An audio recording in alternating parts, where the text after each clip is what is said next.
Well, it was a gradual change. Okay. Because Star Wars came out. Right. And it didn't really take off in the States. Right. It had to come over to Europe, to the English cinemas, and before it realised what was going on. And as the company was based in Europe, in England, you had the studios all set up. It was almost an instant decision. Right, we've got money. We're going to go for the second one, which was Empire Strikes Back. A wonderful, love that which one was too. a great movie with a great director, and then that almost secured that Star Wars was going to be, or the saga was going to be on for a good long time. So we did that, and the rest is history. The rest is history. Yes. I want to, because time goes really fast. And I was, of course, doing the homework, getting ready for this interview. Jerry Crates, thank you for making this happen. Mm-hmm. Thanks to you.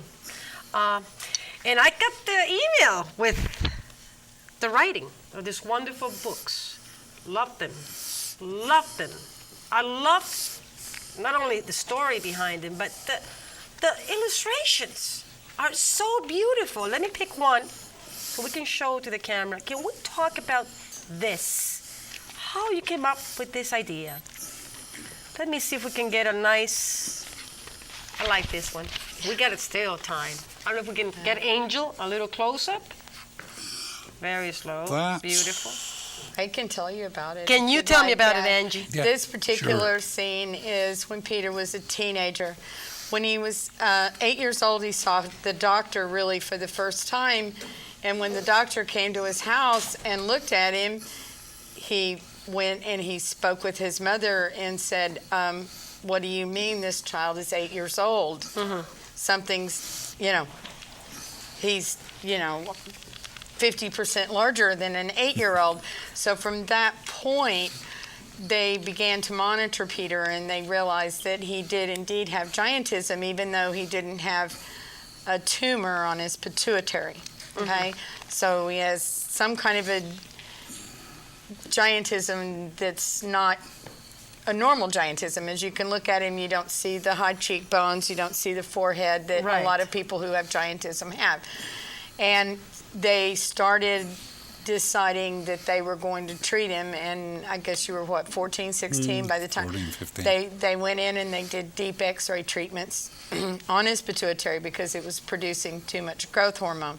It only took me 10 years to get him to tell me this story, which is when I wrote the book.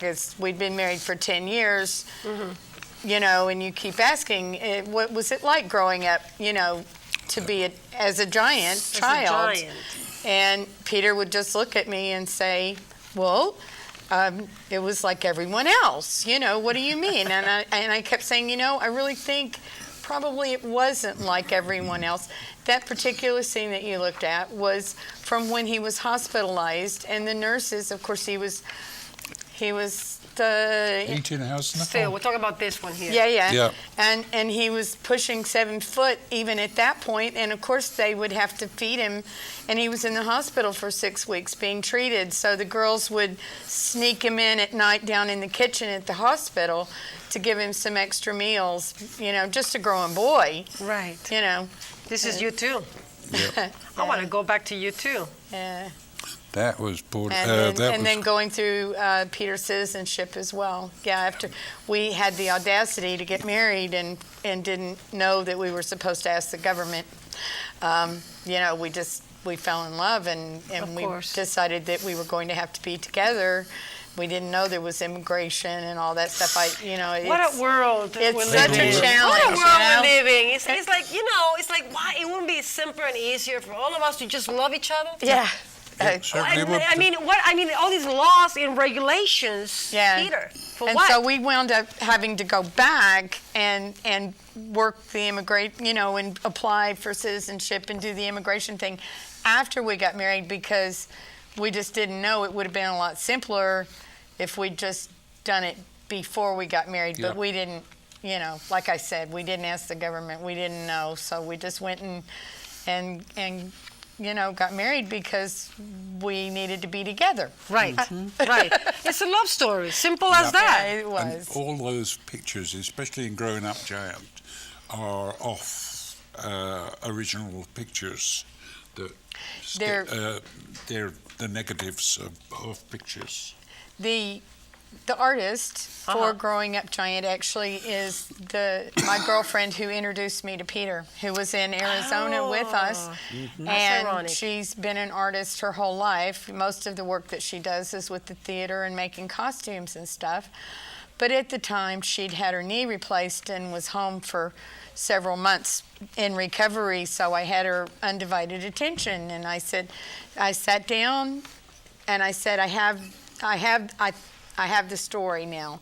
I need to sit down. I need to write Peter's story, and then we would sit at our kitchen table to discuss how to present it in pictures and so forth. And she did a lot of research to see to it that it's historically accurate. The illustrations are done in watercolor, and I think that it's a lovely blending of traditional artwork with Growing Up Giant in Peter's childhood.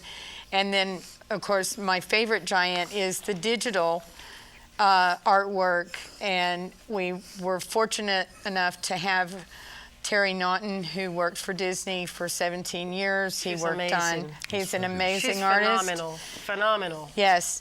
And he worked on Aladdin.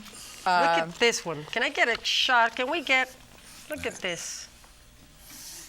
He worked on The Little Mermaid. He worked on Beauty and the Beast. He worked on some of Disney's biggest films. And we're just really fortunate to have both of them. And they're very different styles. With my favorite giant, it grew out of the charity work that Peter and I had started doing with all the costume characters in the 501st. The 501st is the largest costuming group in the world, and they're the stormtrooper guys that you see at conventions. They all own stormtrooper outfits. That's okay. We got distracted with the camera. Remember, we are under control, Angie. I'm listening to you. You promise we're under control? Because I don't think we are, you know? We are, Angie. I think you know it's, how simple I it think is? it's just spinning out of control here. This is, honestly, you're good. I love you. You're good. You see, it's all about breaking the ice. Last night, I went to bed at 1 o'clock in the morning. I said, Sissy, you better get your rest. You're going to have 2 interviews, Yeah. Brimstone and my boy Eddie. They didn't break me down. Not yet. Not yet. We're working on it. We're working on it. And now with Angie and Mr. Peter, I mean, this is honestly, this is very special. It means a lot to me. It means a lot to everybody, to all of us. Everybody's here. They can barely speak. Everybody's quiet, right? Right. No. Now, essentially, Peter, what do you see your life now? What do you think? You guys live in Texas, right? We do. You have a nice life. Very nice. You travel Yep. everywhere. Yeah. You guys are pretty happy. Sometimes it's too much. Too much? But Really? Too I'm not much? saying that That's a complaint. as a complaint. Right. But, you know, I now feel like or realize how a traveling salesman moves from suitcase to suitcase. Right. Sometimes it's like that, but most of the time, because we only do 2, maybe 3 a month, which is pushing it. But at least now we have, with the books and everything else that's going on, we now have control of that part of our lives. We can influence people, we can talk to people, the charity work and stuff that's going on. We can slow it down. You can slow it down. We slow it down a little bit. We don't want bit. to stop it. Right. Because all the time you're putting your influence in, it means so much to so many. You know, you look in Giant, no, that one. My favorite giant. The little girl.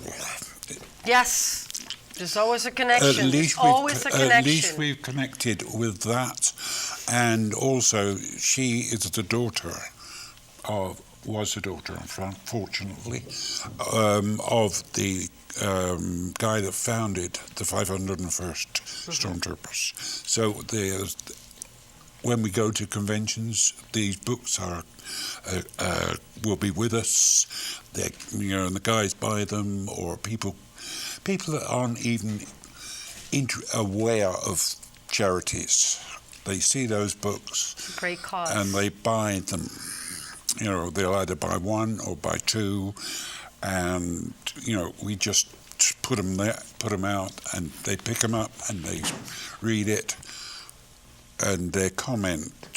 Usually some come back at the end of the day just to say thank you. I read the book, and it'll give a lot of happiness and satisfaction to my kids.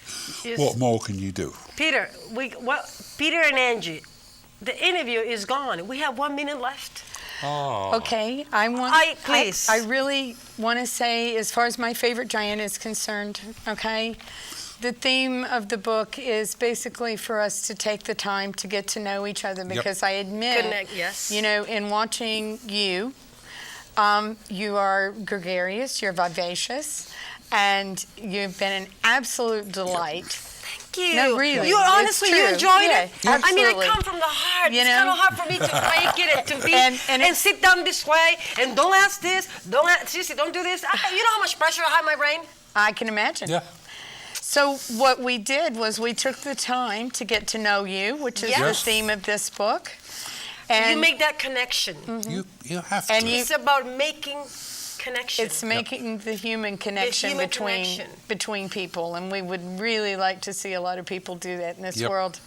We can change the world. We can change the world. We can change. Let's do it. We can have a very good go at changing the Oh, world. that's the British words right That's there. it, yeah. What else can you say? Have a go at it. Have a go, mate. No, I'm kind of curious. I have to ask you. We're out, but we just get 1 minute. What kind of food do you like to eat? I'm Any- sorry, it's a stupid question, but what the hell? Let's be shallow. for a second. Any food. Come on. Any food. Any food? You Any eat food that anything? goes in there. Oh, so you're not into steak? Or you're into steak? I mean- Veggies? Yeah. Yeah. Carnivores. Carbo? Yes. Carnivores. Oh, Carnivores. okay. Even a good woman now and again. No. Let me ask you. He can cook. Yes. Oh, you can no. cook? No, I can't cook. That's You one can thing I cook. go. With those hands, there's no way that he can be in the kitchen, right? No, it's all No me. way. It's all you. You're a tough man. Can we do this for a second, Peter? Let's see. I got. Oh man, I'm so happy to have you here. We're She got me. She got me. I got it. You know what? It's like I wanted to ask you more. We can keep talking, but it's like it's insane. Time's out. It's only half hour left. Yeah. Oh. So, Peter, you know what? This is so nice. I gotta tell you. What about your autobiography? What about We're working on it. you're working on it? yeah. You see? Yeah. I said he's gonna be working on it now as we speak. It's about We that have, thick. we have, Oh yeah, I believe you. yeah, we have several years we have to add. We've got another 10 Yeah. years at least. You get another 12 So years. there's a basic autobiography, and then we haven't worked on it, so we have a big update that we have to do before it can be published. Yeah. great. But it okay. is actually in the isn't it works. It's in the works. Yeah. Isn't it funny how you connect with people that are in the publishing game and be able to do things for you like that? People that draw, or people that edit, or people that are actually printing them. How various, it's like a small circle, and it's gradually is. getting bigger and bigger because you know people. And the whole thing just goes round, and it gives you an insight. All you've got to do is get the first insight, and you're back. You're getting it away. We would like to ask people to go to petermayhew.com, Mayhew.com. and also for Hound Kids. Yes. And we're going to have it on Amazon and Barnes & Noble, but for right now, houndkids.com, because Brimstone is our publisher. Yes. And at petermayhew.com, you can learn about us. You can Yep. see some family pictures All right. and learn, about things that we're doing. And we also have Facebook where you can follow us. But you're and- not my friend on Facebook. Peter is, but not you. Angie, how come? We got to change that. I gotta send you a Oh, request dear. tonight. All right. I'm not kidding. I'm gonna send a request.